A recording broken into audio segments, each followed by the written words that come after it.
It's Monday night, and we're back with a brand new episode of Graphic Policy Radio, the show that dares to mix comics and politics. But tonight, we're not really talking comics. Instead, we're talking Star Trek with Star Trek Discovery, which wrapped the first half of its first season last night. Before I introduce our guest, let me introduce the Mirror Universe co-host of mine, Alana. How you doing? That's about as much Star Trek references as I got. That's about what I got. I am high on the mushrooms like Stamets is right now. So I've been high on Star Trek and ready to discuss it. High on the spores. Good spores? Yes, the spores. But we know it's mushrooms. It's okay. So our guest, Sarah Rasher, began their Starfleet career by founding their high school Star Club, which is a gay straight alliance, which actually sounds pretty awesome. Now, in addition, totally obsessed with Star Trek Discovery, they're embarking on yet another rewatch of Deep Space Nine. When not only invested in Star Trek, Sarah works in education, research, and blogs about competitive figure skating at thefinersports.com. Sarah, how you doing? Welcome to the show. I'm good. Good to be here. Talking about possibly the one thing that I have enough expertise on that I should be on a podcast. Well, I was so excited, to be able to do this podcast for you because our relationship of discussing Star Trek at great length extends back to our college years. Like that's kind of how we know each other. So it's good to have a reunion for talking about said materials. Yes, our long ago days of lying around in the one TV room that got cable at Sarah Lawrence College in 1999 at 2 a.m. watching the rebroadcast of new episodes of Deep Space Nine. Yes. That is why we are still friends. And actually, that's basically my Star Trek origin story. Like, I just want to think it's interesting for our guests to sort of know where each of us is in relation to the series. I didn't watch Star Trek as a kid. My parents didn't watch any of that stuff. I got into Star Trek at some point in time, I just started watching DS9 reruns in college. I found Sarah, a couple of my other friends were into it with me, and then they got me super into it. So I'm really knowledgeable about Deep Space Nine, and I've watched very little Next Generation, and I've watched a moderate amount, I guess, of Voyager, and I've seen all the movies. But I'm not someone who identifies as like a hardcore Trekkie. I never read any of the add-on novels. I've never been to a Trek convention specifically. But if it's Deep Space Nine, I have a lot to. I always said that Deep Space Nine is Star Trek for political science majors, and I still stand by that. What about you, Brett? I'm on the periphery of Star Trek fandom. So I've seen all the movies multiple times. I've seen some of the TV shows. I don't think I've ever actually sat down and watched an entire season, though I might have seen the entire season just at different times. And the only one I could probably say I've done that with is Next Generation. I've seen some of the original, some Deep Space Nine, some Enterprise and Voyager and all, but I never sat down and really watched the series. Comics, I've actually read some of them. Probably more comics than I've seen episodes, weirdly. Huh. Yeah. And that was more of a recent thing than anything else. And yeah, I've never read the novels, never been at a convention. I would say if you're going on this, if we're doing the voting scale, since we're political nerds and there's the 1 through 5, I am probably a 2 when it comes to Star Trek. Gotcha. Well, I know that for myself coming into this, I was thinking about going back and rewatching some earlier Trek, and Sarah put together a very helpful guide for folks who have not watched much The Next Generation to sort of figure out which episodes we should watch, and that is on graphicpolicy.com. Isn't that exciting? Yes. I was going to go and tweet that up. I actually am going to use that to go and watch Next Generation. Once I've caught up on the couple other things to catch up, I'm actually going through that list because it's that damn useful. And also just awesome. for subscriptions, Sarah's descriptions are just really fucking hilarious. So I just endorse reading My them descriptions were regardless. basically like, I wasn't planning for this to be published. I was just planning to like email it to Alana so that she could skip the bad ones. And then she was like, no, other people need to see this too. So I'm glad that you guys are enjoying it and that somebody's actually going to use it as a guide. And I did try to follow up and do a Deep Space Nine one and realized that the Deep Space Nine one requires like a spreadsheet and pivot table because like which ones you should watch of that are so dependent on which characters you like and what you majored in college, because depending on which one you skip, it's either Star Trek for political science majors or Star Trek for lit majors or Star Trek for people on drugs.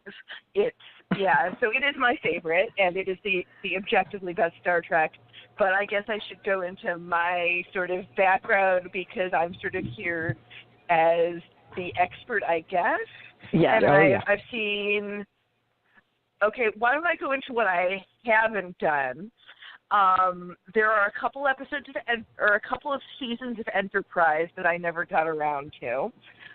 There are a lot of comics I haven't read. I have not read the majority of the tie-in novels. There are a lot of games I have not played. So the other way to say it is I have watched the original series, the 3 major 90s series, all of the movies. I've read a lot of the comic books. I own about half a dozen Star Trek novels.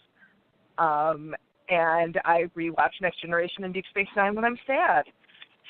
So, and you and I watched the first movie together in college, I believe, shouting at the screen frequently about like completely inappropriate observations and demands to see the cabin boy. This is all very vivid in my mind right now.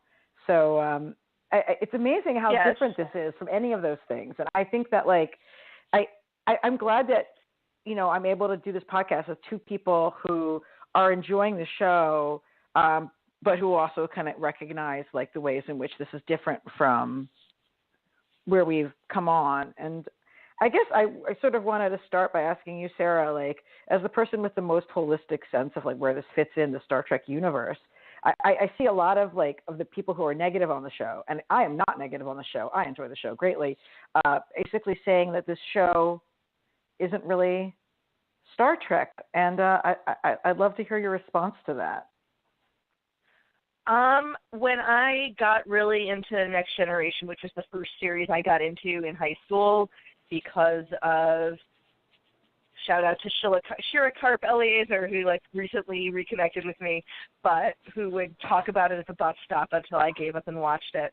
I kind of went back and read some of the press on it, and people at the time went on and on and on about how Star Trek The Next Generation was not really Star Trek.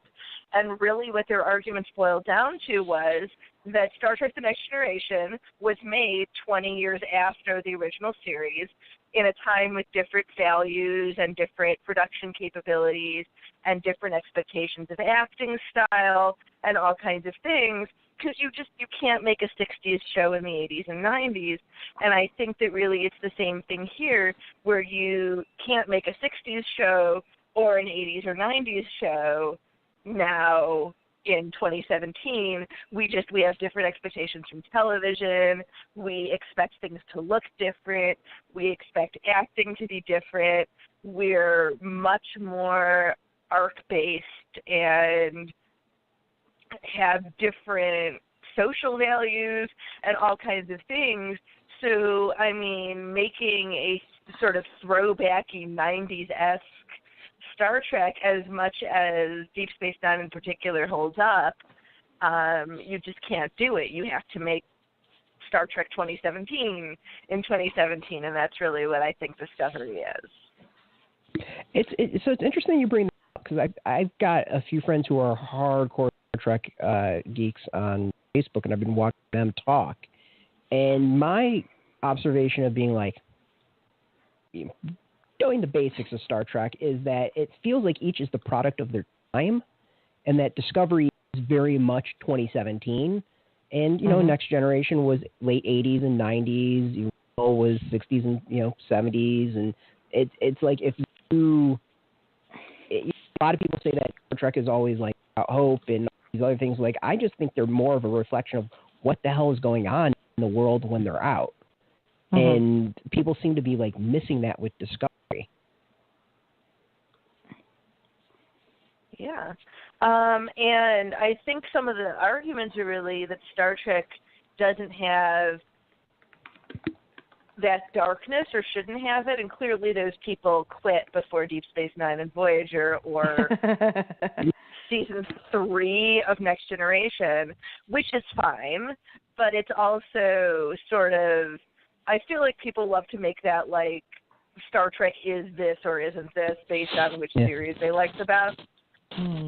So that's not really a fair argument.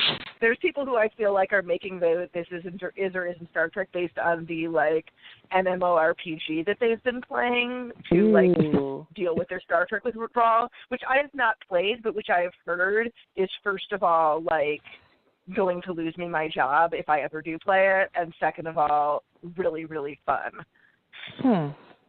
Duly noted.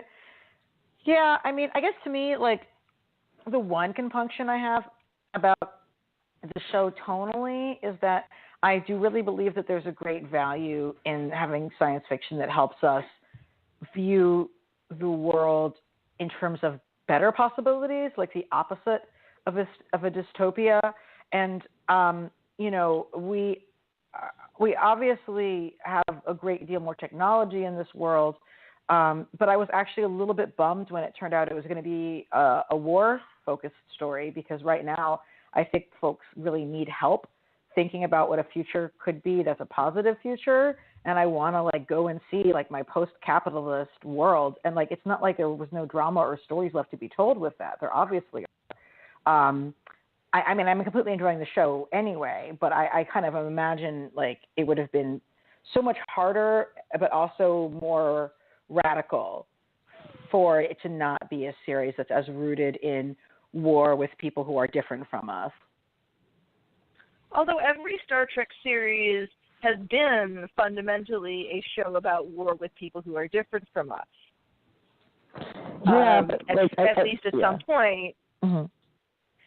I mean, Next Generation less so because it was more like trying not to get involved in wars among other people that are not us. But really the rest of them, I mean, the original series was very much about conflict with the Klingons and Romulans.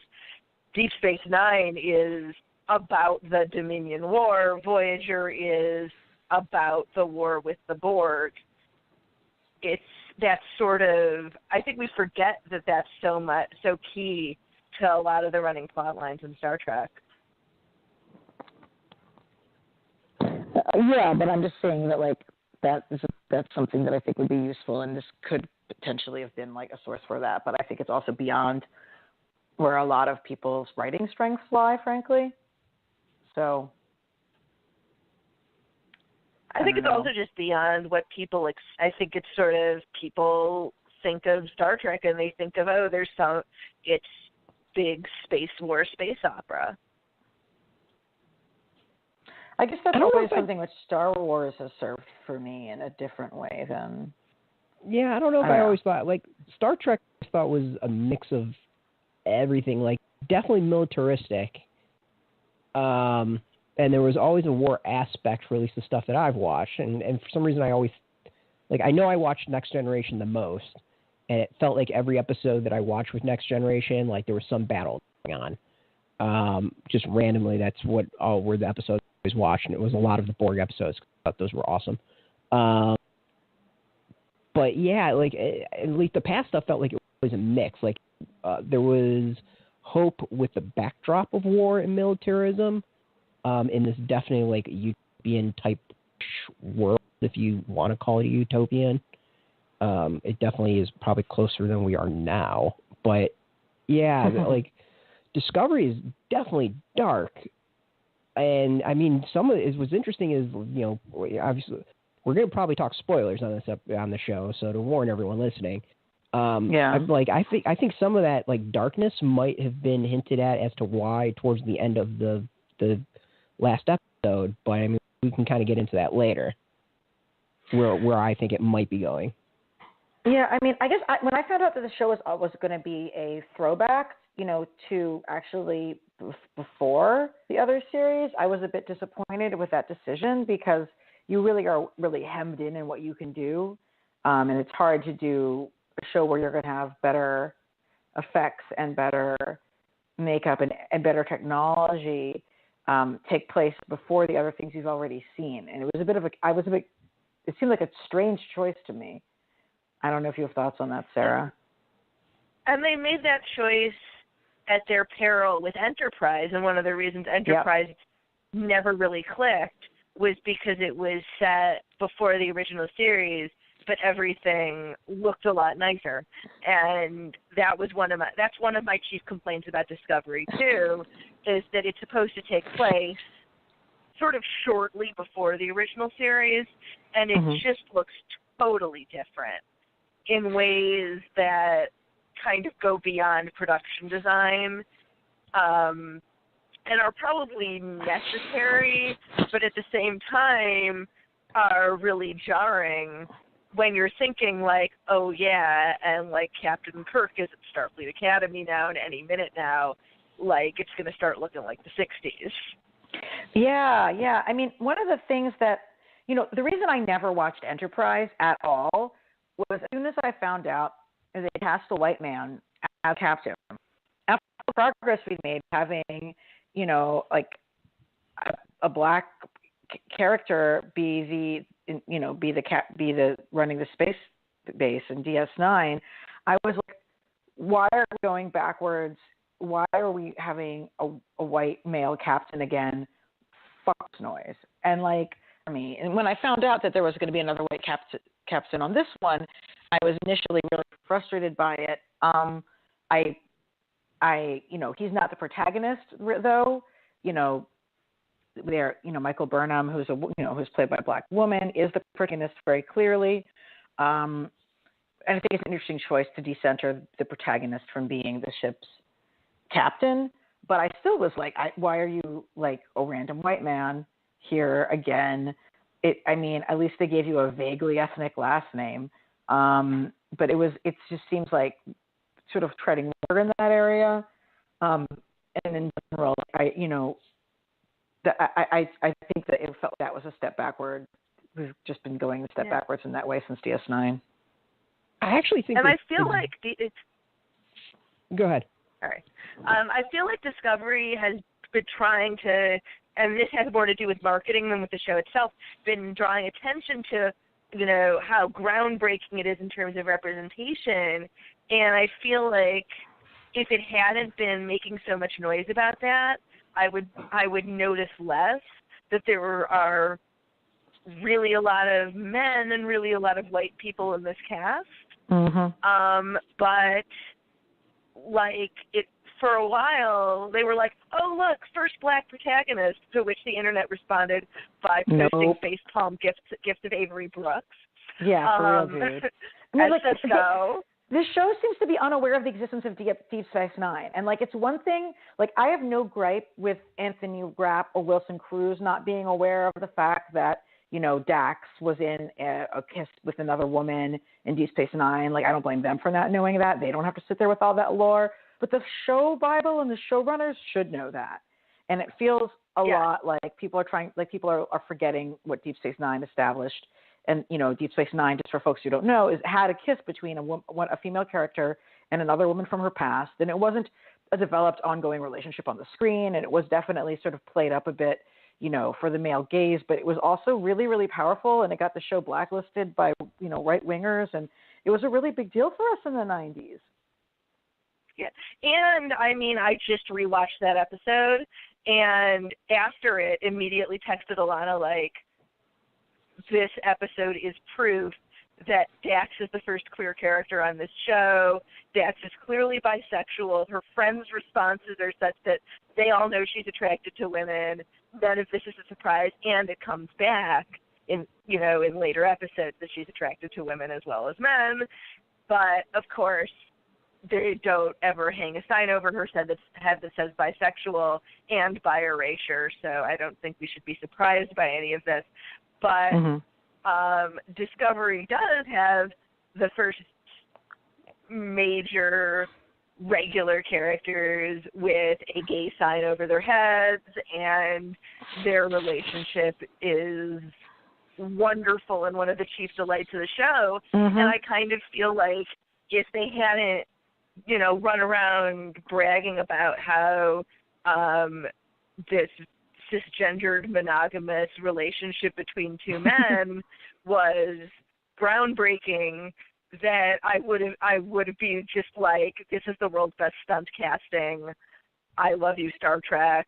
I love these actors. I love this relationship. But it's sort of tarnished for me by this sort of off-screen insistence that it's much more groundbreaking than it really is. And Sarah, for the listeners, explain what you mean about the symbolism of the particular actors they cast, because I think a lot of folks don't really know. Okay, so any Star Trek that happens now is obviously a throwback to both the 60s and the 90s. And the two actors are Anthony Rapp and Wilson Cruz, who have both been out as gay men since the 90s. Wilson Cruz played Ricky Vasquez on My So-Called Life, and for a lot of people of my generation, he was sort of representative of like, oh my God, you can be gay in high school and that's real, and you can be queer and non-white, and you can be queer and not gender conforming, and all of these wonderful things. And then Anthony Rapp starred in the original cast of Rent, which, despite being a Broadway nerd, is not my favorite show, but he's sort of 90s icon, gay icon. So putting two actors that are strongly associated with sort of queer self-discovery when the sort of 90s treks were on is just kind of a cool casting move. I also think it's been great because, like, they are so wonderful with each other, and I think that, I am not arguing that you need to cast gay actors as gay characters, Lord knows, but I think that there's an extra richness provided by it in this case because of the external story of these being two actors who both came out by choice before it was super easy to do that, and they also, like, they just feel so comfortably gay, and it feels like a lot of the time in shows when they have gay characters, particularly gay men, they feel the need to completely make everybody seem entirely like hetero as hell, even if they they're not like comfortable with having any sort of variation of how people perform their gender and their masculinity. And because they have two guys who are actually gay in these roles, they like give them the space to just be themselves, and as a result, like, they scan as gay. Like, I'm watching the first episode and I'm sitting there and I'm like, these guys are obviously gay. And how great is it that you don't have to actually be like, look at these two guys, they are gay. They still scan as gay. And there's that authenticity which they can do without playing into stereotypes because, like, this is their lives. I have to say something. When I first saw both of them on the screen, I am, straight, white, cis male. And I sat there and recognized how, like, these two guys were two icons and how big of a deal they were to be cast on this series. Like, this is like a beyond and, like, I like theater and all that, but I didn't watch My So-Called Life. But I still recognized them and said, oh my God, this is going to be huge because, and then watched the episodes and I was like, okay, they are two gay characters. Absolutely, like, sweet, cool. This just feels right and awesome, and kudos to them. And also, Stamets is in the same way that, like, Star Trek has this history of having a protagonist and then a character that the show is really about, and I feel like he is like Spock or like Data or like Seven of Nine in that way, where, like, and I think they sort of tried to set up Saru as that, but it ended up being like crazy mushroom-infected Stamets is like the equivalent of that, where he's sort of like the sort of representative of the alien. Oh, that's interesting. I enjoy him. like, I'll just say straight up, the best episode of the season, without a doubt, was the time loop episode. And it was really after watching that I wanted to jump out of my skin with joy for the show. Not only was I just full of joy for Stamets being high on mushrooms, I was high on joy for the nature of the time loop. And I was high on joy because there was two women romantically slow dancing with each other in the background of a scene. I like literally jumped from my couch. That actually had an even bigger emotional response from me than just like seeing, Stamets interact with Culber together. Like just seeing these two women in the background incidentally being queer with each other. But everything in that episode had such amazing energy, and it's such a great episode that you can watch it on its own without it really is a capsule episode, but it also contributes to the arc. So it's like doing both of those things. I mean, I just freaking loved that episode so damn much. I think it might have been one of my favorite hours of television of the year. It was definitely my favorite episode of the series so far, and it nods back nicely to a similar episode of Next Generation, which, in my opinion, is one of the best episodes of Next Generation. And it's just, and we were talking too about how one of the problems of Discovery is its darkness, and I don't think it's a coincidence that the best episode of this initial run was also its latest episode. Yeah. I mean, and it's also the queerest, like not just because you have the background lesbians slow dancing and you have Stamets and Culber going to their room together at night. They didn't kiss goodnight, which made me want to fucking punch somebody. Like, I don't understand that, but whatever. But it was also the queerest because you have these wonderful conversation that Michael Burnham has with Stamets, where she, talks about how she's never been in love before. And he's like slow dancing with her in this very paternal way. He's mentoring her as she comes into her own sexuality, basically. And he says to her, never hide who you are. And the fact that they have the gay actor tell Michael Burnham, never hide what you are, is so perfect on every level because, one, in a show that takes place in the future, it is not acceptable for people to be having angst over being queer or not being queer. Like, that can't be a thing.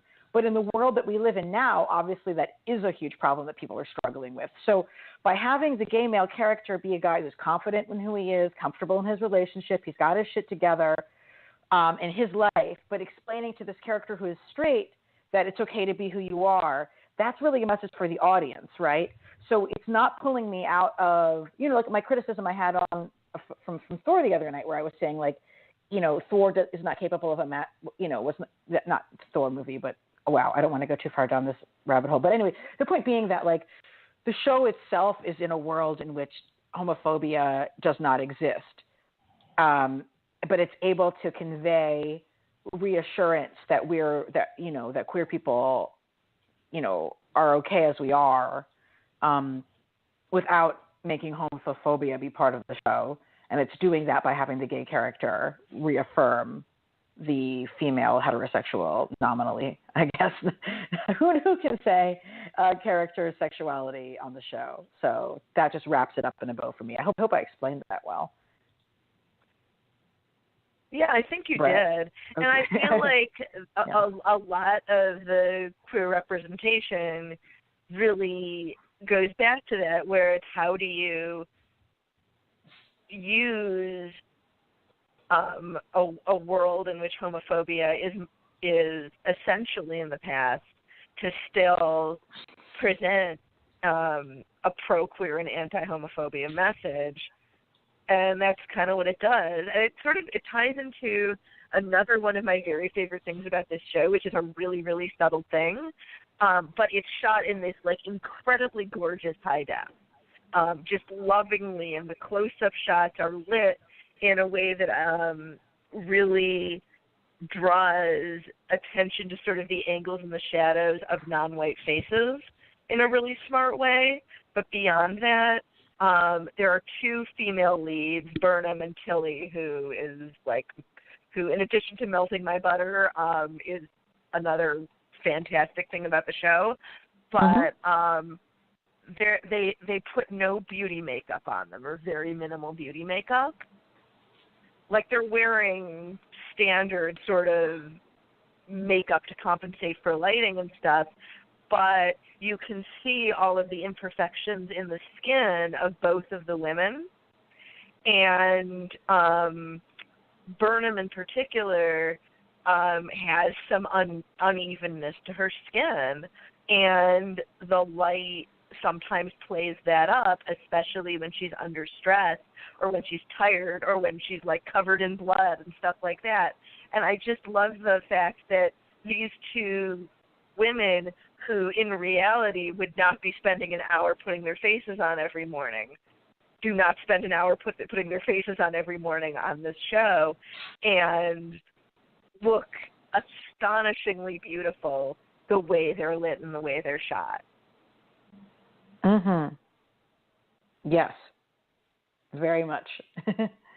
Very much.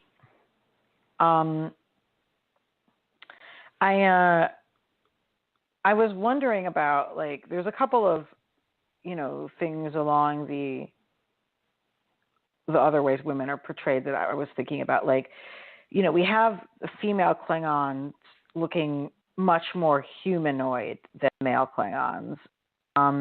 And, I just generally sort of take that to be like a product of men not wanting to look at women who they don't want to fuck, and looking more like a human and less like a strange alien is generally conducive to men. Not all men, but finding you attractive. But I have also found L'Oreal, the female Klingon, is an amazing character. I'm sure it would be harder for her to convey some of the subtleties of her performance with, as complex of a makeup situation. But I still am always a little bit suspect of like, okay, the women still have to, look feminine in these ways, and the men are like grotesque. I getcha. Although I feel like, especially by the end of the half season, when she's got those burn scars on half of her face, she starts to look pretty scary and pretty monstrous. I agree, but I agree with an asterisk. Mm-hmm, mm-hmm. Her performance is amazing, though, and I think she's the most interesting villain, in quite some time. I just talked about the Klingons a little bit, though. I was like super sketched out by like them being the way they're characterized here in a lot of ways. I think Klingons definitely are excellent at architecture. That's without a doubt. But they seem to be really low on rational motivations in some ways, and the makeup I just sort of associate with like some stereotypes, and I don't know. I mean, I've seen some Black critics, say that they felt the show was racist. I've seen other Black critics disagree with that. We are three people who are not Black, so not necessarily the best people to debate that. But I don't know. I just wanted to sort of flag that as something that when I saw, like from the very beginning of the season, like these, they're like irrationally trying to, fight. Like when they decide they want to blow up the tree humming planet, like it makes no sense. Like it makes sense for them to go to the tree hub, the planet where the trees are humming, and try to conquer it because they want to claim its resources. That's an evil thing that's realistic. But being like, oh, we're just going to go blow it up because it's there, like that doesn't even make sense. But don't they want to blow it up to get rid of, because that might have been able to knock out their cloaking? Well, not if they're the ones controlling it. Like, well, yeah, I just took it as a survey, like, hey, well, instead of taking it over and all, we're just going to get rid of it. It's did they know that it was messing up with their cloaking? I thought it was just like a beacon that was calling them. No, that's a good question. I know we know that, but I don't know that they know that. I don't know. I don't know. What do you guys think about the Klingons? So mine is, and I feel like the Klingons. My initial reaction was like, this is whoever they hired to do the makeup did some really cool conceptual art, and it has more to do with conceptual art than any kind of continuity of what Klingons are within the greater Star Trek universe. And especially for me as kind of a 90s Trek fan, one of the things that's wonderful about 90s Trek is that it takes a sort of villainous species like the Klingons, and then gives you all kinds of characters that subvert that expectation, and then they did it again really beautifully with the Cardassians later on. And then we've sort of reverted to, like, all Klingons are jerks, despite the fact that the Klingons continue to have the most awesome technology, and, like, by the time Voyager rolled around, like, you fully believe that there was just an army of Klingon nerds somewhere, and this version of Klingons, like, you're like, how could this group of, like, hot-headed, crazy people possibly have their, like, cadre of nerds creating cloaking devices? Like, they've penned the Klingons back in to a much smaller sphere of personalities and abilities than I think the universe had gotten to in sort of trying to correct that I feel like Star Trek corrected itself in getting away from that sort of, like, planet of everybody being alike, and this has reverted to that a bit. And it's reverted to it with Saru, too. Yeah. My take on it is that they have at least where the series started, it felt like they had there was an allegory they wanted to tell, and they wanted to talk about religious extremism and the Western response. And, watching probably the first 3-ish episodes where it's really apparent that I think that's the theme they were going with. Like, it feels like they've gone really hardcore with the Klingons being religious extremists, and for a while there, you had this religious sect that was the extreme, but feel like they have kind of co-opted the greater Klingon, like, group to follow them in a lot of ways, and lose some of the, I think, more interesting discussions that I was expecting them to go in. And that's kind of backs up to why I don't have an issue with a white man being in charge, with Lorca being in charge, is because he's an asshole, and I want the Western response, with the response that I think they were going with, or will be going with, or for a while going with, was the extreme reaction to this religious extremism that we saw under Bush, seeing under Trump. And I don't want that to be portrayed by anyone but a white man, because it has been a white male reaction. So some people that they thought that Lorca was supposed to be like the terrorist and the Klingons were the best, but I've seen it as the Klingons are like the religious extremists that was like the initial on like the of the dead. They were the Klingon version of ISIS that has infected the rest. Oh, that's interesting. Yeah. I could be totally off, but that was the way I've been reading it. So I don't know. I can't seen quite that take on it anywhere, but no, that's a good point. I could be totally smoking something. Who knows? No. I think it's interesting, and I mean, speaking also of other things going on. So this is like a super petty thing. This is going from like your rather deep observation to this. Aren't Klingons supposed to be ridiculously stronger than humans? Like, I'm not talking about like the Incredible Hulk. Yes. But like they're supposed to be significantly stronger than humans. Not like Incredible Hulk levels, but like yet we have all of these regular humans, who are in good shape, but still like fighting with these Klingons who are so much physically larger than them in the show. It's a little bit weird. And also supposed to be really good at hand-to-hand combat, I thought. Mm-hmm. There's a lot of hand-to-hand combat. Yeah. I mean, Sarah, you could tell us if we're right or wrong. It's a little bit nonsense.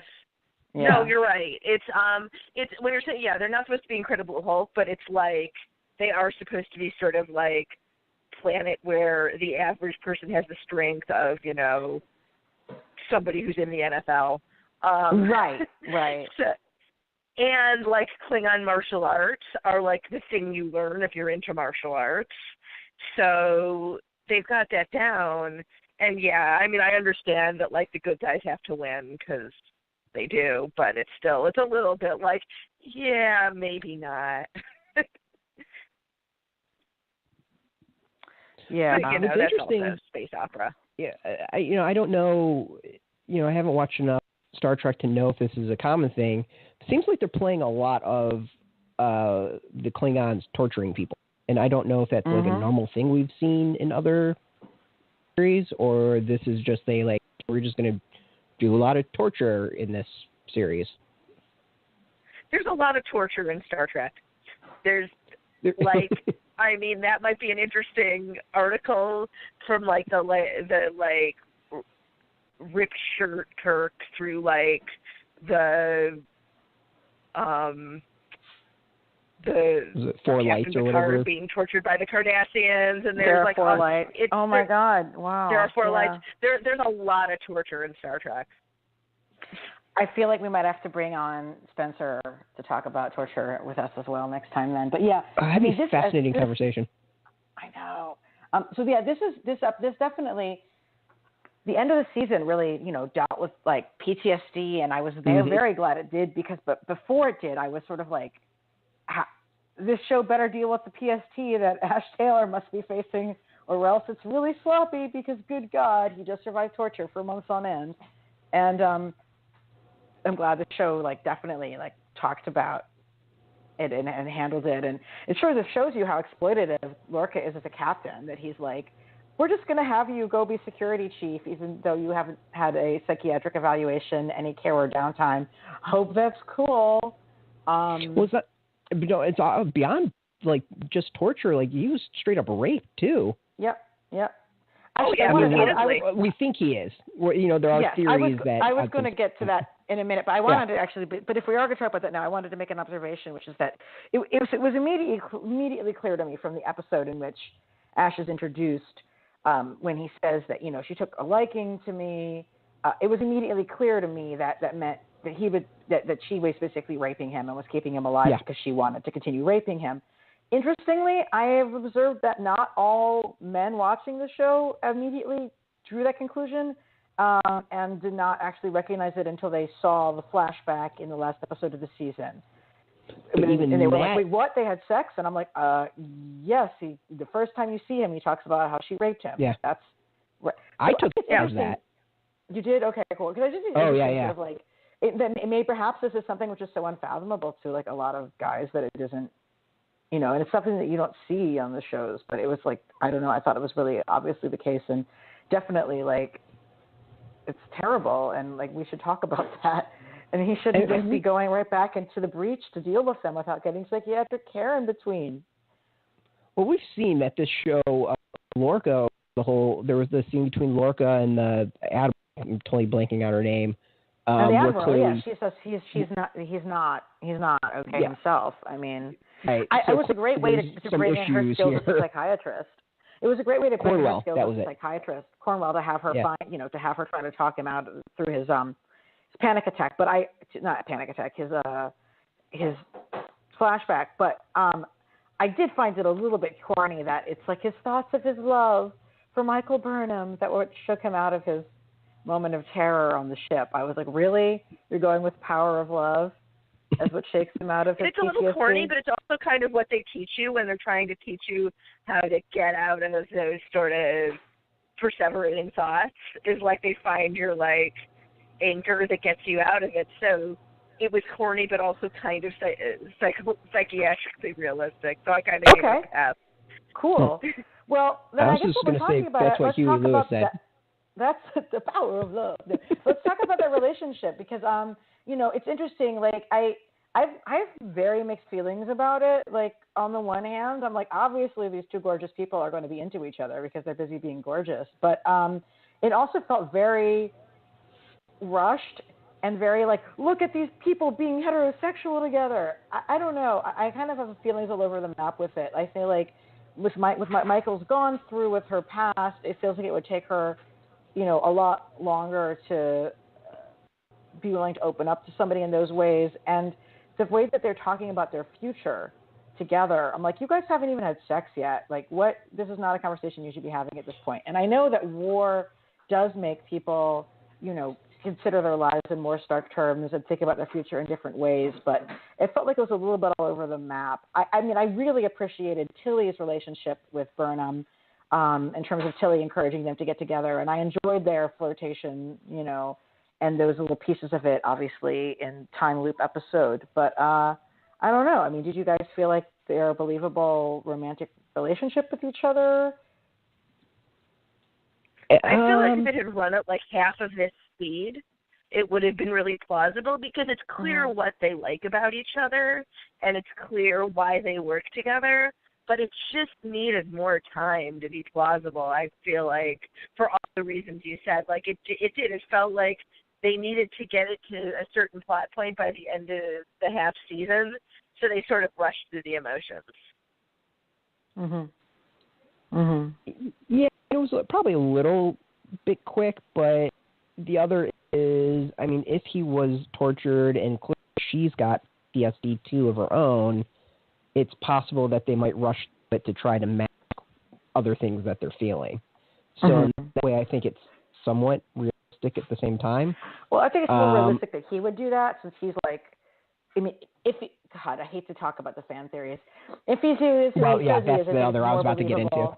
If it's more believable for him to do that because, like, he's probably had lots of relationships with people in the past, right? You know, he's like an adult, right? But you know, her background of having never been in love before and coming from like this Vulcan training, I think does really, you have to acknowledge the way this Vulcan culture, you know, kind of fucked up her life. Yeah, but at the same time, she could also be, this is her first thing and she's just naive and rushing into it. So I kind of, I can see it. It does feel rushed overall. The other is, I'm going with if you go with the fan theory too, that maybe he's like a sleeper agent, then maybe he is going to rush this so he can actually do his mission, and he's manipulating her. So, ooh, interesting. I have theories now after watching the end of the season that I did not hold. I really was like against the idea that Tyler is like a Klingon undercover. Partially because I was like, I don't want him to be that, and partially because I felt really like your science is just going to just do that. This is a thing that can happen. Yeah. But after watching his relationship with Laurel, and then what she says to him, I think it's more of a Manchurian Candidate situation. Like, she's implanted some memories in him. She's lined him up to fall into line. She's manipulated him in some way. But he is a person. He is not, And I mean, I know that there's a whole bit where the white-skinned Klingon, whose name is escaping me, she tells him he has to sacrifice everything in order to come back. But I don't think that she just has that guy's brain in Ash Tyler's body. And if it is that guy's brain in Ash Tyler's body, then that guy's brain is going to eventually opt out, and he will like go on to live the rest of his life as Ash Tyler after like the end of the next season or something like that. I think we're going to continue to see Ash Tyler as a person, acting as a person who's gone through some trauma. But yeah, there's at least Manchurian Candidate situation going on at minimum. I don't know. Where do you guys fall on this? Yeah. What do you think, Sarah? I feel like we're just trying to theorize ourselves out of the fact that the writing was rushed and we're not crazy about this. Like, there are all kinds of ways to talk your way around it, but in the end, like, I just needed more time with these characters if I was going to invest myself in their romance. Well, then, okay, but then to me, because of the speed of it, it just feels like a plot point, which is fine, but, I wanted to ship it more. Yeah, and I was going to say, like, I'm not, like, trying to justify them because I, like, not going to lie, like, was really enjoying the dynamic that Michael had with Tilly as its own thing, for example. But, there is still the point that, like, Laurel told white-skinned outsider Klingon guy, like, you'll have to give up everything in order to come back and triumph, and then he's gone from that point. Like, that's a bit of a portent.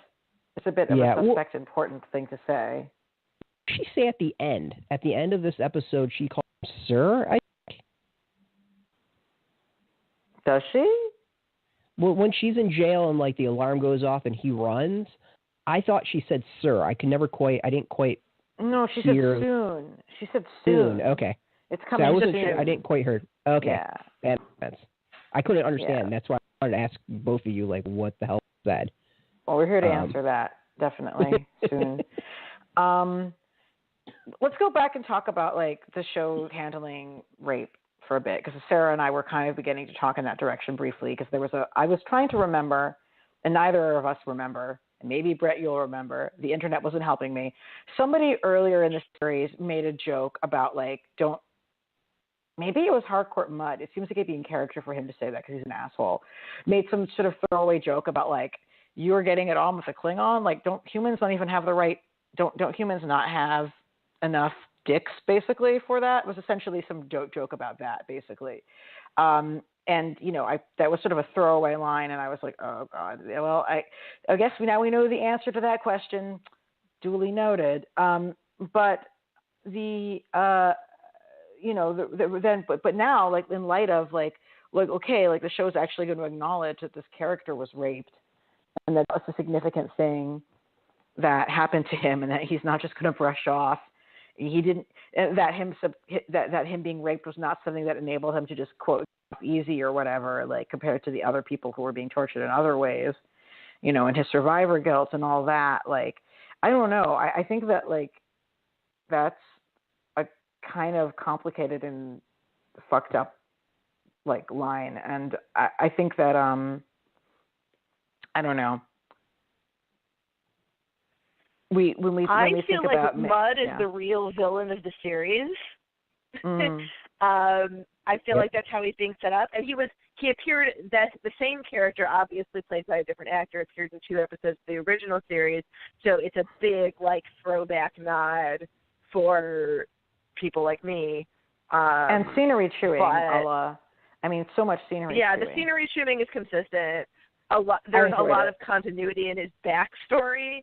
And my suspicion is that in very much the same way, like Q popped in and out of Next Generation and turned out to be the real connective tissue of like a different kind of villainy, I feel like you could make an argument for Garrick as having the same role, or maybe Dukat. Deep Space Nine is complicated. It's basically like don't even start. But that he's got that sort of trickster-like quality that is sort of the Star Trek hallmark. He's going to be back, obviously. Yes. And so I feel like those kinds of comments, and especially the really cringeworthy stuff that doesn't seem to connect, is some of the most purposeful. That like a lot of what he says is going to come back, and that he's going to really tie a lot of things together. Oh yeah, no, that wasn't me criticizing the line at all. That was me saying that line is something different than what it first appeared to be. It's sort of me validating a line that a lot of people have complained about as like, it's an awful line because he's awful, and yes, please cringe more. But when we first heard that line, we didn't really see the extent of it, and I feel like that happens a lot with him. And just note, I'm not sure that it was him, but I can't remember who it was, and I don't know who else it could be. It must have been. Right? Like, because it was in that. Who else would be that asshole, right? But like, yeah, my point just being, like, again, this is the point. Like, it's not a question of anatomy. That's not why she's raping him. Like, let's like acknowledge that. Thank you. Ever a subject that's been touched upon in Star Trek before? Has what? Sorry. A character being raped. Has that ever been touched upon in Star Trek? There is a terrible episode of The Next Generation where everybody gets mind raped. I'm trying to think of... There's some stuff in Voyager, but I can't put my finger on it. Interesting. I think it's also a bad episode. So I think the short version is, yes, poorly. Yes, and poorly. Okay. Well, another thing with Harcourt Mudd is that he delivers this whole line about, like, a critique of the Federation. And the critique he has of the Federation is a legitimate critique, but it's not what he believes, right? So I think it was cool that the show sort of gave us a chance to hear, like, what someone who is living under the Federation might criticize it for, and that Like it does, and it doesn't act like everybody in the world is, thinks that the Federation's mild. There's basically he's saying that the Federation is still imperialist. It acts like it's not imperialist, but it is.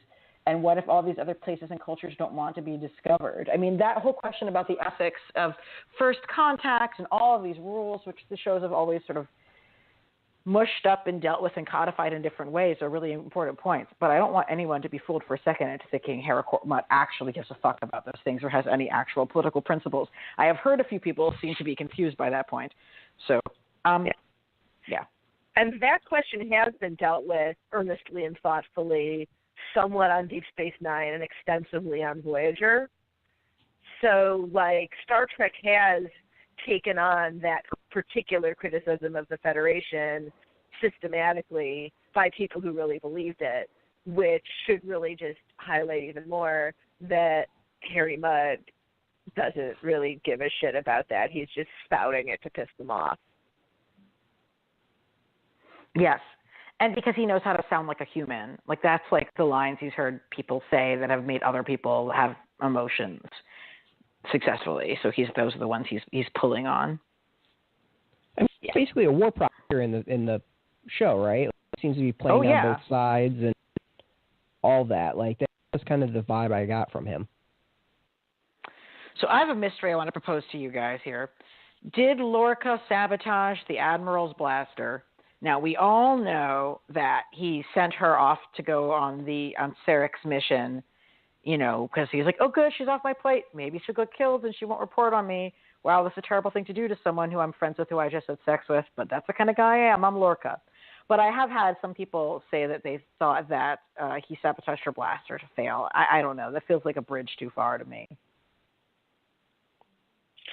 I feel like people are very busy fan theorying way beyond what this show intended, and that sounds like another example of that.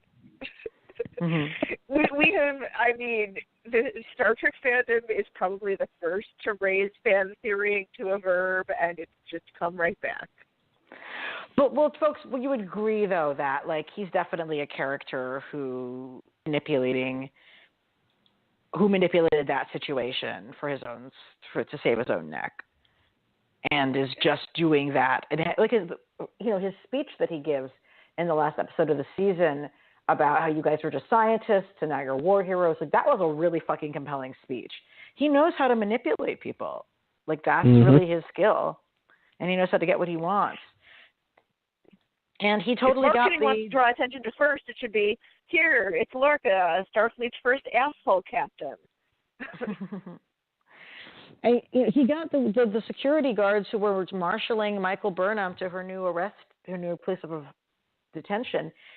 He killed that person in cold blood in order to get Michael Burnham. I don't know. Like, that's pretty villainous right off the top. Well, one thing that the larger scale villainy of taking this person that is like the most hated person in the Federation and giving her a job. Like when people do that in real life, we respond to them as we do with like the Manafort. We do not respond to them in the like, yay, she's out of prison. Yeah. Which is why Lorca is supposed to be like Trump or Bush. That's who I think he's supposed to be. Like, we're not supposed to like him. And he is very much like you are with me or you're against me.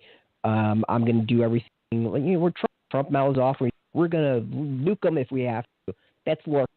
Oh, I have to like nuke a planet to go win. Fine, that's what I'm going to do. Like, he's not supposed to be a likable person. Yeah. Again, like it feels like I feel like a lot of this conversation is like, so who's really the villain here? And he's certainly in the running. One thing that I'm really looking forward to and hoping to get more of in the next run of it is I want to get more from the other characters in the show. For me, like the ensemble cast is an essential part of why I like Star Trek in the first place. And I like the characters that we have, but it doesn't feel like there's enough of them. Like, I want to know what's up with the woman with the cool hair the helmsman, and then the other helmsman, who was Robot? on the other ship. No, the other woman, like with the robot eye. I mean, I basically think of them as the woman with the cool hair and the woman with the robot eye. Like, I want to up with their stories. I want, especially since we don't have enough female characters. Like, I want more from them, you know. And then we saw the guy who operates the transporter beam in this last episode. You know, he's a man of color. I'm like, I want to see more from him too. I want to build out that ensemble a little bit more. And we definitely got enough reaction looks for robot from the woman who had been on the Shenzhou, who has the robot eye and is now on this boat. They're like, try more from her in there, at least. And then the woman with the cool hair. And really I feel cool like hair, a lot of the main cast is really. I feel like that, you know, we need more Tilly, we need more Saru. Like, there's members of the main cast that have not had their episode yet. No, and I love Tilly. She's so deserving to be the first curse on Star Trek. Like, I love that the first curse on Star Trek is somebody expressing enthusiasm and joy. That felt right to me. Yeah. Yeah.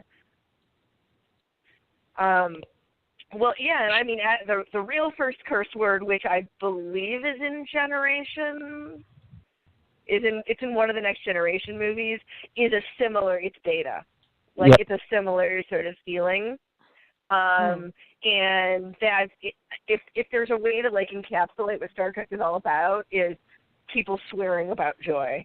Yeah, it wasn't a scene where they're about to crash in Generations. It's where they're going to crash in Generations, and he's got the emotional chip, and he goes like, "Oh shit," as they're about to hit the ground. Yes, I remember that. So yeah, I know some Star Trek. Yeah, and like I know that thing, part. I think I speak for everyone when I say "to hell with our orders, sir." Like, Star Trek has and just all of the fun Klingon swearing. Star Trek has a long and colorful history of playing with language in that particular way successfully. Another thing that the show did that I want people to give it credit for is having creature feature episodes. Like, the whole thing with the tardigrade was so brilliant. I think one of the things that was so smart about it is that the show makes us care about Ripper because it compares it to an actual animal that we know and recognize, but it's not like a cutesy animal that we know and recognize. It's not like it's not like a kitty cat or something. I think that would read to our modern eyes as being like over the top. But it's a tardigrade, and you know, only nerdy people know what a tardigrade is. I know what a tardigrade is. But the choice of it being a tardigrade in particular, it's a little microscopic animal that looks like Ripper. I love them. And like, but I just like, I mean, and I just love that. Sorry, that was for anyone who doesn't know. And I thought that was a wise choice but when you're comparing this fictional animal to something that we actually know of as a reference point, but they're making it be one that's not like completely overused and that's still sort of mysterious and strange. You know, when it is sleep state, I like wanted to cry. I was like, it's the water, just it's out. Like, that just hurt my heart so much. But I just think, like, from a writing standpoint, like having the tardigrade be a tardigrade was a very sharp way to play the audience, and I want to applaud them for that. But we literally did have an episode that was just people, you know, wondering what to do about a mysterious, dangerous alien creature, and then setting it free. And like, that's so Star Trek. Yeah, and I feel like that and the Time Loop episode are the ones that have stuck with me the most. And it's unusual to find, especially sort of a prestige drama, where the most successful episodes are the ones that are very standalone. But at the same time, that's Star Trek too, is that, like, as much as you appreciate an arc, like, the ones that tend to stand out are the ones that are fairly self-contained with implications for the arc. That's an interesting point. Yeah. Yeah, and I think part of that is also because they're standalone, they do stand out. Because a lot of the other ones, they don't necessarily feel like complete episodes, in that you need to know what came before, what came after, and are part of that, like, they're part of that arc. And the big story that's going on, it's hard to completely enjoy them because you don't know where it's going. So you have a piece of a puzzle and not all of it. But like I completely agree with you. My favorite episode is absolutely the Loot episode, and then the second Tardigrade episode. And partially is because both of them are pretty standalone in what they do. Though I love Torture episode, where when Lorca is captured, which is kind of standalone too, I think. Partially because I loved what they were hinting at and not actually telling with Tyler. I think that was just a great episode because it was hinting at everything. Also made me, as if were probably imagine things worse than actually described. Yeah, so I think we're all kind of getting at the same thing, which is that as much as Discovery is leaning on its arc-based narrative, it really is working better as a show of individual episodes, and it's almost something that the production and writing staff might want to embrace rather than fighting, since they're doing such a good job of these self-contained pieces that add up to an arc. I also think it's interesting is the further it's in on the first half of the season, the further they're getting away from the big arc. The first, it's like 3 or 4 episodes are heavy in setting up the universe and the war and where they're going. And at that point, I was like, okay, this is all it's going to be. But by towards the end of it, it seemed to be more focused on the individual characters, their individual arcs, how they're dealing with things, and that big picture story was more towards the background. It became the setting for everything as opposed to the driver. Yeah, I agree with you. That's cool. Yeah. That's cool. And now it looks like where it's going. Are we going to just maybe theories as to where it's going for the second half? Because that's going to be kind of fascinating. That was actually one of the things I was going to raise. Yeah, it was like, well, I did kind of like, I can't deal with the whole thing with Stamets and like just one more jump. I'm literally shouting at my screen, don't do it, because like that is a trope. Like one more day till retirement, and then we'll go sit with. Well, when he kissed his husband, I was like, okay, that's it. He's never coming back. And that was like the music, or not. Musical, we're gonna go watch that musical together, honey. Yeah. When he said that, I'm sitting there and like, oh yeah, we've seen this. And it's like, just footnote, when he says we're going to see La Boheme, which is an opera, but Rent is La Boheme. Is a contemporary adaptation of La Boheme. So it was basically like the writers having a funny, it was like, thank you, let's move on. I sort of yelled at my TV when he said that. It was like a different kind of nerd humor. It was the like, here is our gift to the people who are only watching this because they're really into Rent. Well, then my thing is like, if he, we know he's not immediately dead. Like we see from the coming next season stuff that he's not dead. But I'm this better not get into bury your gaze territory because I'm not ready. They only kissed once, and the fact that it took them to the last episode, like actually kind of kills me a little bit. But I don't know, like definitely he's played with time and space, and maybe he ends up in some sort of like Doctor Who reality. But then I'm not against there being something bad that happens to him. I think that's fine. I just don't want him to be dead. That's what matters to me. Well, I think that contractual spoilers indicate that he is not dead, at least not for the second half of the season, that he will be doing something. Because Anthony Rapp is being paid to do something. Yes. Yeah, I mean, that was kind of a thought, too. I was just like, we it's that unfortunate of clearly this is where this is going, and when he goes and makes the La Boheme and all, it's all very clear on that. And I think there was still so much more to mine with his relationship and just the character as a whole. And it feels like it went a little bit quick in the department as to where they went with it all. Like, I would have liked to see him maybe explore his relationship a little bit more, also partly because he's an interesting character. Like, at first I was convinced that he was just a curmudgeon, irritating person, and kind of like me on screen. And then the more we watched it, he definitely has much more to him than initially, like, what we're led to believe or introduced. Mm-hmm.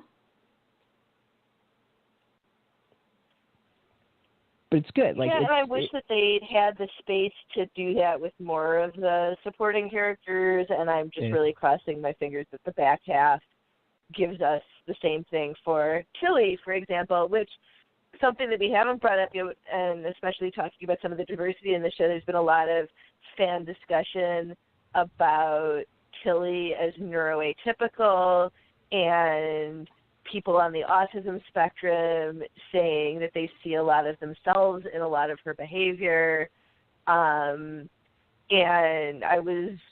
But that hasn't been consistently portrayed. I was wondering if you guys had any thoughts on that. I've heard it from people who were autistic, so if that works for them, then I'm like, yep, it's there. I definitely think that this series would benefit from more diversity in terms of ability. Like, we see one person who uses a wheelchair to get around. Lorca has a disability, but nobody really, like, acknowledges it or talks about it that way. But, yeah, I know that that's worked for a lot of other folks. Which is also an interesting one is that so with Lorca, I always thought was interesting in that, yes, he does have a disability, but they're also in the future at the point, like, how would they treat that? We saw it come up with Geordi every so often in Next Generation, so it came up a lot, and was used in different ways.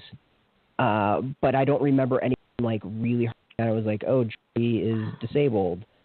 So, like, would they be kind of past that to the point that, like, someone that's maybe LGBT is just like, it is. Like, we're not thinking about it, and it's just the way, things are, and people don't even think about it at this point anywhere because it's just so acceptable and normal and everyday life, and we're kind of, past that. So I've kind of wondered about that to some, in some ways, that they might just not bring it up because as a society, they don't bring it up. And I think the treatment of Geordi would certainly support that, and the way that his sort of identity as a blind person is held as important, but also not something that like he doesn't. I'm trying to think of a way to phrase it, but, like, it's important to him that he's blind, and everybody recognizes that, but it's not seen as there as a source of inequality or a source of of people thinking that he's less capable or any of that. Well, there's that great speech in it just kind of reminded me of where you were with it. There was a scene in Generations where he's with Roddy McDowell. I can't think of his character's name, but he's and talking to Geordi about his fight and all that, and go back and forth. And Geordi's response is like, "Oh, this is who I am. This is, like, completely normal. Everyone treats me as normal. Like, why the hell would I change?" And Roddy McDowell just keeps on, like, killing him over and over and over about it. So I've wondered about that. I was like, maybe they're kind of past that. So how much we discuss it? Like, I don't know.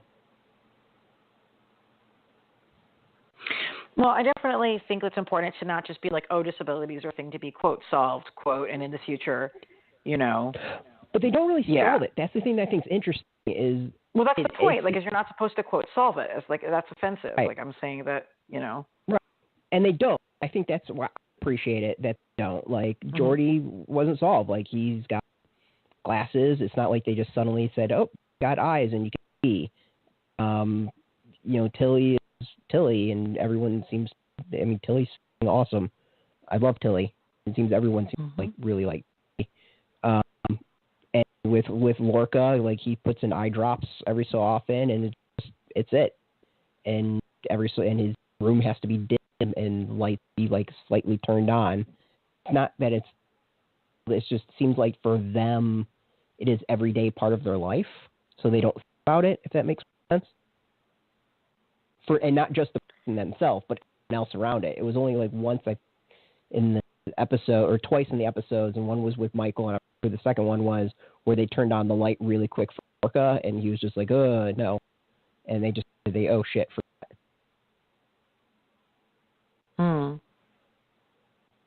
I mean, it is sort of like he's keeping his disability because he wants to be able to brood about it. Like, yeah, there's that. Well, he wants to keep it. I've got the sense he wants to keep it because it's a scar for him to remember what he did. Where he destroyed. In other words, he wants to keep it so he can brood about it. Yeah. This is his scar, and this is his bullet in the shoulder that he's never going to take out, so he can remember having being the badass. It's the literalization of his man pain. Yes, it is. It is. Yes. Perfect putting it. If this was the kind of show where you had to do like after the fact show titles, I think that would be your show title.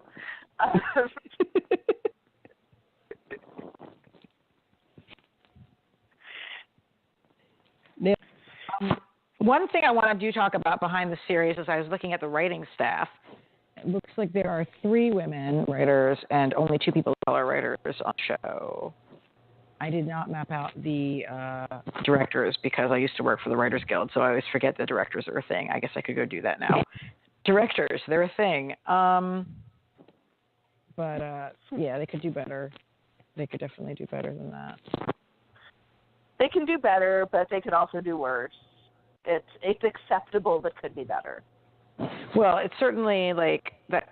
Having like 3 women and 2 people of color puts it in the same league. Like the nightly talk shows, like Letterman and That Michigas, and I've been giving those shows grief for forever. So, I mean, it's pretty much in line with like what I give other shows grief for doing. I did not have a chance to take a look over at the director list, but I should do that. It's not great. It's about the same.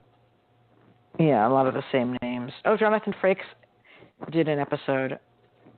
Our former Riker, who is also really known as being a director of like lots and lots of stuff. And at the time, his first directing was on Next Generation, and he directed some of the best episodes of Next Generation. Totally. And then was Xanatos. He sort of shifted towards direction as a result of those experiences, and don't quote me on this, but I think he has now directed an episode of every Star Trek series except the original series. Cool. For reasons of being a small child when that was on. So looking around, it looks like there are no women directors. There is one black I didn't see man, and I can't tell with this particular individual. But yeah, that's not good, guys. Like the season of Preacher had a lot of women directors and a lot of women writers on it. I noticed actually. Get with the program. Anyway, are there other topics that people want to make sure we hit up before we go? Actually, there might be one female director. Hold on. There's one female director. Who? Oh, that doesn't look like... I thought that... I don't see... In the bio, it says she. She then... You're right. Okay, one woman. Okay. There's one. Okay. Are there any other things we want to hit up about the show before we go? Sarah, for example?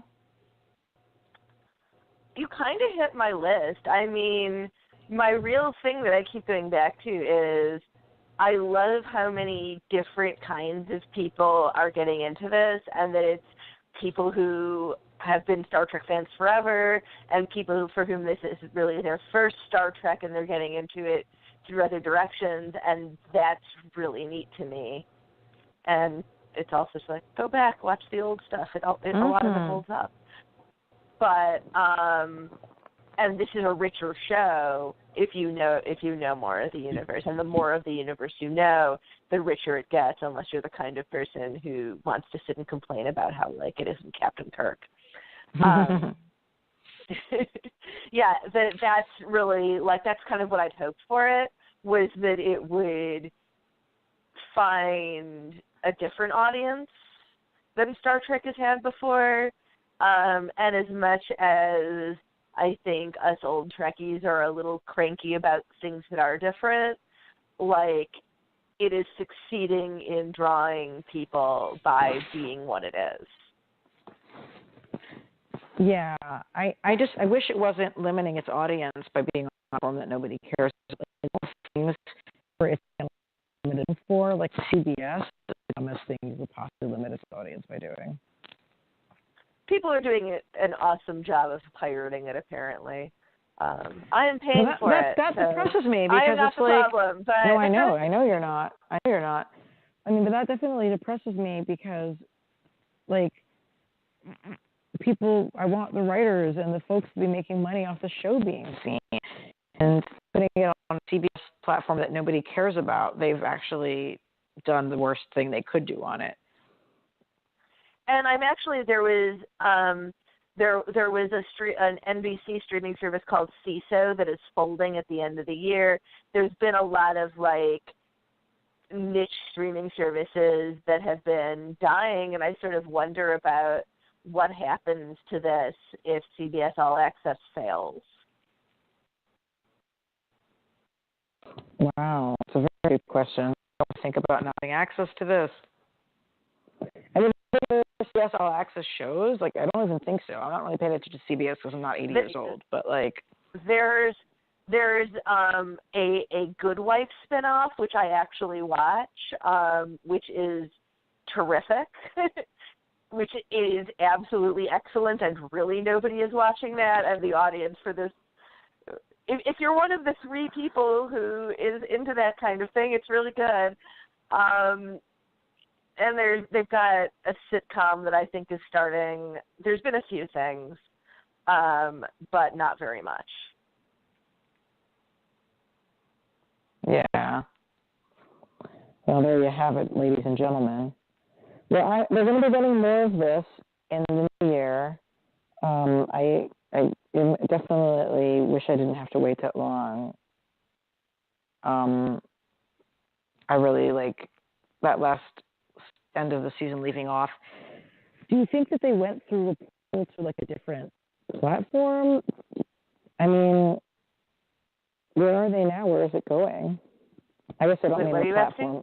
Well, did they like pass through some wormhole with their big failed jump? Like, I mean, we don't even know where they are now.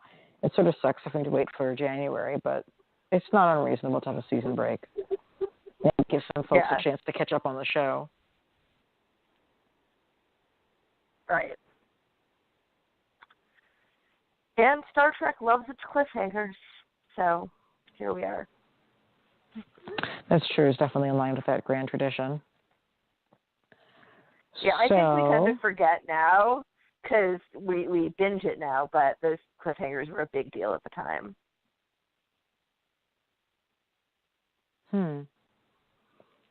Well, I think that's pretty much covered the basis of what I wanted to cover, and you said the same. Brett had to hop off for a second. Do you want to let our listeners know where they can find your ongoing journalistic and creative works? Sure. My journalistic output on the internet lately has been mostly about the sport of figure skating, which now that we have a Winter Olympics coming up, people might actually be more interested in that. It's at thefinersports.com. I'm on Twitter at Padishah, which is PAS_DECHAT. I have a Tumblr, which is all figure skating and gymnastics.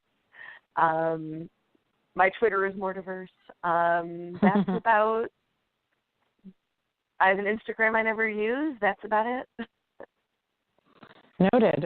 Well, I'm sure you all know that you can find Graphic Policy at graphicpolicy.com. Graphic Policy on Twitter, and if you've missed the beginning of this episode, you'll be able to catch up on it on our iTunes at Graphic Policy, and we'll also download it at Blog Talk Radio soon. It'll be at Stitcher and SoundCloud and the usual platforms for podcasting. I myself am on Twitter all the goddamn time at @Brooklyn. That's LANA_Brooklyn. Brett, what were you saying? I was about to say, and where can people find you? But you beat me. There I am. Here we are. So that's it, you guys. Thank you so much. Yeah, it was a great discussion. I can't wait to doing round 2 for the second half of the season, because this is going to be an interesting one. So I guess we'll continue in like March-ish. Will be part 2. So as always, thanks everyone for listening. Until next time, I'm Brett. I'm Ilana. Keep it geeky. And live long and prosper. We're going to go with that.